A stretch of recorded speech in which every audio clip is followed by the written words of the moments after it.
Hello everyone, welcome back to my channel. आज की इस वीडियो में हम देखने वाले हैं कि डेटा टाइप्स क्या होते हैं जावा में। हमारी पिछली वीडियो में हमने देखा था कि वेरिएबल्स क्या होते हैं, उसे उन्हें कैसे डिक्लेयर किया जाता है, उन्हें कैसे इनिशियलाइज किया था। और हमने उसी वीडियो में देखा था कि वेरिएबल जब भी हम डिक्लेयर करते हैं या इनिशियलाइज करते हैं तो हमें उस वेरिएबल के नाम के साथ एक डेटा टाइप एसोसिएट करना होता है। हमने डेटा टाइप्स बहुत सारे उस टाइम नाम दे दिए थे, जैसे बूलियन, कैर, इंट। आज हम देखने वाले वो सब डेटा टाइप क्या होते हैं। तो जावा में डेटा टाइप दो टाइप से कैटेगराइज किए जाते हैं, एक प्रिमिटिव डेटा टाइप और एक नॉन प्रिमिटिव डेटा टाइप। हम आज की इस वीडियो में हम नॉन प्रिमिटिव डेटा टाइप्स के बारे में एकदम भी बात नहीं करेंगे, हम सीधा जंप करेंगे प्रिमिटिव डेटा टाइप्स के ऊपर। प्रिमिटिव डेटा टाइप्स दो टाइप में कैटेगराइज किए जाते हैं, एक बूलियन टाइप, एक न्यूमेरिक टाइप। बूलियन टाइप क्या होता है ना, बूलियन एक डेटा टाइप होता है जो कि वैल्यू होल्ड करता है ट्रू या फिर फॉल्स। ट्रू या फिर फॉल्स वैल्यू होल्ड करता है, तो आपको लग रहा होगा ये क्या वैल्यू है, ये काम आता है बूलियन डेटा टाइप। तो ये एक इंटीजर की तरह ही समझ सकते हैं, बस इंटीजर क्या करता है, न्यूमेरिक वैल्यू स्टोर करता है और बूलियन डेटा टाइप ट्रू या फिर फॉल्स स्टोर करता है। जैसे कि ये इस फोटो में हम देख सकते हैं कि टाइप बूलियन ने हमें दिया गया है कि उसका डिफॉल्ट वैल्यू फॉल्स होता है और वो ट्रू और फॉल्स दोनों में से कोई एक वैल्यू स्टोर करता है और उसका साइज 1 बिट के बराबर होता है। फॉल्स का वैल्यू हम लोग न्यूमेरिक में ऐसे जीरो से रिप्रेजेंट करते हैं और ट्रू हम लोग कोई भी पॉजिटिव या नेगेटिव वैल्यू से लिख सकते हैं। ऐसे हम लोग ट्रू को 1 लिखते हैं और फॉल्स को 0 लिखते हैं।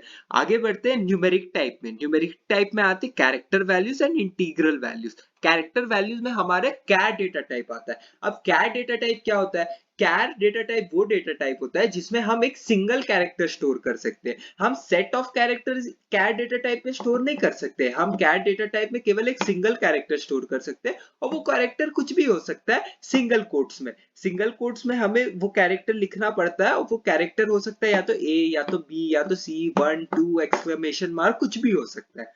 नेक्स्ट हम देखते हैं इंटीग्रल वैल्यू के अंदर एक होता है इंटीजर, एक होता है फ्लोटिंग पॉइंट।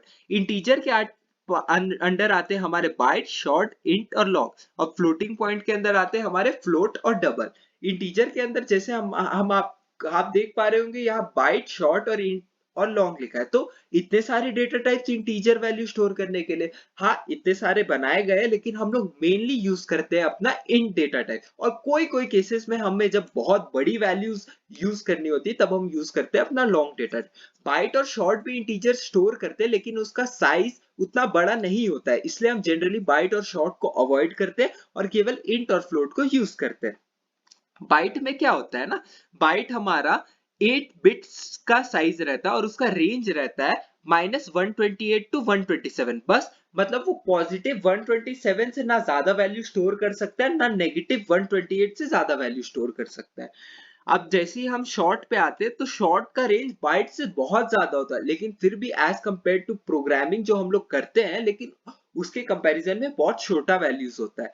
फिर इंट, इंट का इतना सफिशिएंट वैल्यूज होता है कि आप अपनी प्रोग्रामिंग जर्नी में हर क्वेश्चन में इंट डेटा टाइप यूज कर सकते हैं, लेकिन कुछ कुछ केसेस में आपको लॉन्ग की भी जरूरत पड़ सकती है। आगे अगर हम लोग बढ़े तो हमें फ्लोटिंग पॉइंट में मिलते हैं अपने फ्लोट और डबल। फ्लोट और डबल दोनों आपके डेसिमल पॉइंट्स वैल्यूज को स्टोर करने में काम आते हैं। और फ्लोट और डबल में यही डिफरेंस है कि फ्लोट 4 बाइट का होता है और डबल 8 बाइट का होता है।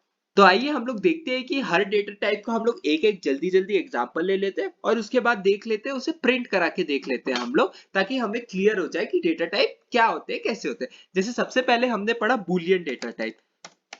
बूलियन डेटा टाइप पढ़ा, सॉरी स्पेलिंग गलत हो गया, बूलियन डेटा टाइप पढ़ा। और बूलियन में एक टू फ्लैग ले लेता हूं, फ्लैग नाम का वेरिएबल ले लिया जो कि स्टार्टिंग में मेरा वैल्यू होल्ड कर रहा है ट्रू।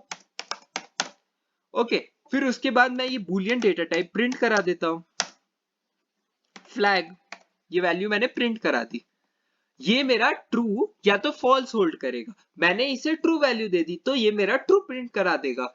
अब जैसे मैंने कोई इंटीजर वैल्यू ले ली, इंट a इक्वल्स टू 5, और मैं यही वैल्यू प्रिंट करा दूं तो मेरा 5 प्रिंट हो जाएगा। जैसे मैं कोई फ्लोट वैल्यू ले लूं, फ्लोट c इक्वल्स टू 12.5। अच्छा, फ्लोट में एक चीज जानने की चीज है, अगर हम फ्लोट में कोई वैल्यू हार्ड कोड कर रहे हैं, हार्ड कोड मतलब जैसे हम लोग खुद कोई वैल्यू दे रहे फ्लोट वेरिएबल को, तो हमें वो डेसिमल वैल्यू के साथ f लिखना बहुत जरूरी हो जाता है। नहीं तो सिस्टम क्या करता है ना, ये फ्लोट वैल्यू को डबल समझ लेता है। बाय डिफॉल्ट जावा में क्या होता है ना, वो कोई भी फ्लोटिंग वैल्यू को डबल समझ लेता है। तो अगर हमें सिस्टम को बताना है कि ये वैल्यू डबल नहीं है, फ्लोट है, तो हमें उसके साथ डेसिमल वैल्यू के साथ एक f लिखना पड़ता है, जैसे कि मैंने यहाँ पे लिख दिया है। अब हम इसे भी प्रिंट करा लेते हैं। इसे हमने प्रिंट करा दिया सी। अब उसी तरह डबल होता है, और फिर उसी के साथ आपका एक हम लोग कैर देख लेते हैं, char C H equals to a character. Single character ही कैरेक्टर स्टोर करता है और हम कैरेक्टर को प्रिंट करा देते हैं, और यही सब रिजल्ट हम रन करके देख लेते हैं। क्या हमें यही सब रिजल्ट मिल रहा है? तो हाँ, हमें यही सब मिल रहा है, ट्रू 5 12.5 और 8। Thank you for watching.